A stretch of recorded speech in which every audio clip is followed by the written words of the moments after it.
habits are a big part of who we are. What we do habitually makes up much of what we do entirely. In fact, it's estimated that up to 70% of our waking behavior is made up of habitual behavior. People are highly variable, and if you can't form one habit easily, it doesn't mean that you can't form other habits easily. It takes 21 days to form a habit. Some people say 18, some people say 21, some people say 30 days, some people say 60 days. So which one is it? Does it depend on the habit that one is trying to form, or does it depend on the person that's trying to form the habit? There's a study published in 2010, first author Lally, L-A-L-L-Y. This study found that for the same habit to be formed, it can take anywhere from 18 days to as many as 254 days for different individuals to form that habit. So what I'd like to do is to take the scientific literature of how the nervous system learns and engages in neuroplasticity and apply that to habit formation, habit maintenance, and, if so desired, how to break particular habits.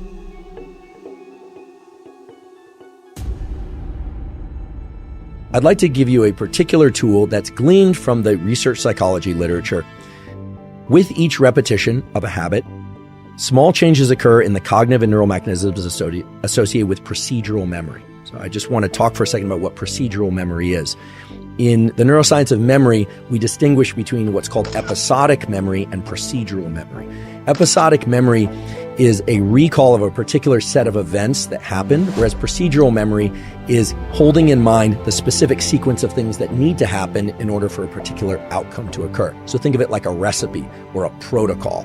Or if for the sake of exercise, it's like sets and reps, or a particular course that you're going to run or cycle, or the number of laps you're going to swim and how you're going to perform it. It's very clear that for anyone trying to adopt new habits, getting into the mindset of procedural memory is very useful for overcoming that barrier that we call limbic friction. How do you do that? Well, a simple visualization exercise, or it doesn't even have to be done eyes closed. Oftentimes we hear visualization exercise. You think about sitting in the lotus position, eyes closed, and trying really hard to visualize something. It doesn't need to be anything like that. It can simply be, if you are deciding to adopt a new habit, to just think about the very specific sequence of steps that's required to execute that habit. And I'll use a trivial example, but this could be applied to anything. Let's say I want to get into the habit of making myself or someone else in my household a cup of espresso every morning. I would actually think through each of those steps, walk into the kitchen, turn on the espresso machine, draw the espresso, walking through each of those steps from start to finish. And it turns out just that simple mental exercise done once can shift people toward a much higher likelihood of performing that habit regularly, not just the first time, but as they continue out into the days and weeks that follow. So that's remarkable to me, and the literature is really robust. So now I'd like to discuss a second and what I think is perhaps the most powerful tool for being able to acquire and stick to new habits. The tool that I'm referring to is something called task bracketing, and the neural circuits associated with task bracketing are basically the neural circuits that are going to allow you to learn any new type of habit or break any habit that you'd like to break. We have in our brain a set of neural circuits that fall under the umbrella term of the basal ganglia. The basal ganglia are involved in action execution, meaning doing certain things, and action suppression, not doing certain things. In the experimental realm, these are referred to as go, meaning do, or no go, don't do certain things. And some of us fall more into the category of we find it very easy to do certain things, but harder to not do other things. Some people have a lot of no-go type circuits that are very robust, and they have a lot of behavioral constraint, but they have a harder time getting into action. And some people have a perfect balance of both, but I've never met one of those people. Task bracketing involves a particular set of neural circuits within the basal ganglia. We have particular circuits in our brain that are devoted to framing the events that happen just before and as we initiate a habit, and just after and as we terminate a habit. In other words, it acts as a sort of marker for the habit execution, but not the execution of the habit per se. Now, this is very important because task bracketing is what underlies whether or not a habit will be context dependent or not. whether or not it will be strong and likely to occur even if we didn't get a good night's sleep the night before, even if we're feeling distracted, even if we are not feeling like doing something emotionally, or if we are, completely overwhelmed by other events. If the neural circuits for task bracketing are deeply embedded in us, meaning they are very robust around a particular habit, well, then it's likely that we're going to go out for that zone 2 cardio no matter what, that we're going to brush our teeth no matter what. In fact, brushing our teeth is a pretty good example because for most people, even if you got a terrible night's sleep, even if everything in your life is going wrong, chances are, unless you're very depressed, if you're going to leave to work, or even if you're not, that you're going to still carry out the behavior of brushing your teeth in the morning. I would hope so, actually. But you are probably less likely to perform particular habits that are not what you deem as necessary. But if you think about it, brushing your teeth, exercise, eating particular foods, maybe engaging socially in particular ways, you are the one that places any kind of value assessment on which ones are essential and which ones are negotiable.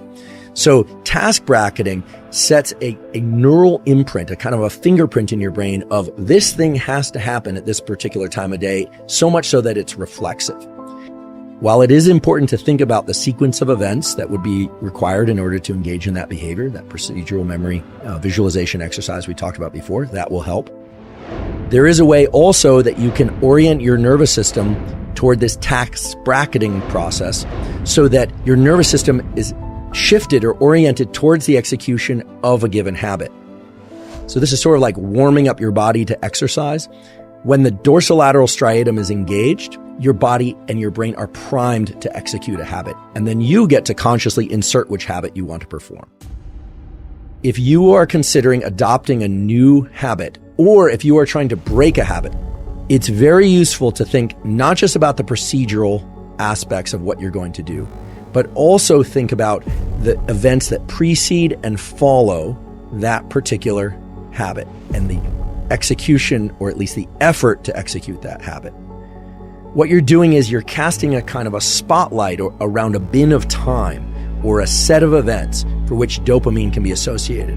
What does this look like in the practical sense? Well, again, I'll just try and use very simple, concrete examples, but this could carry over to anything. Let's say I were somebody who has a hard time getting in that 30 to 60 minutes of zone 2 cardiovascular exercise mid-morning. What I should do is positively anticipate the onset and the offset of that session, right? So thinking about leaning into the effort, going out and doing that zone 2 cardio session, and I should think about how I'm going to feel after. So not just thinking about how great I'm going to feel after, but also thinking about how hard it's going to be at the beginning, and then trying to reward myself subjectively for the entire experience. In other words, start rewarding task bracketing in addition to rewarding the execution of the habit itself. And I'll get into the specific tool for breaking habits. Capture the sequence of events, not that led to the bad habit execution, but actually to take advantage of the fact that the neurons that were responsible for generating that bad habit were active a moment ago, and to actually engage in a replacement behavior immediately afterward. Now, this is really interesting and I think powerful, because I would have thought that you have to engage in a replacement behavior that truly replaces the bad habit behavior, right?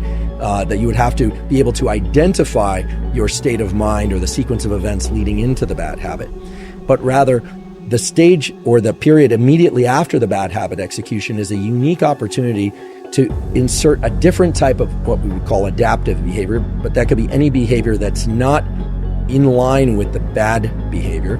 So let's give it an example. Let's say you find yourself, you're trying to do focused work, you pick up your phone, you're disappointing yourself for picking up your phone. You could, of course, just put it down and re-engage in the work behavior. But if you were good at that, then you probably wouldn't have done it in the first place. And so what turns out to be very effective is to go engage in some other positive habit. Now, this has two major effects. The first one is you start to link in time the execution of a bad behavior to this other good behavior. And in doing so, you start to recruit other neural circuits, other neurons that can start to somewhat dismantle the sequence of firing associated with the bad behavior. In other words, you start to create a kind of a double habit that starts with a bad habit and then ends with a good habit.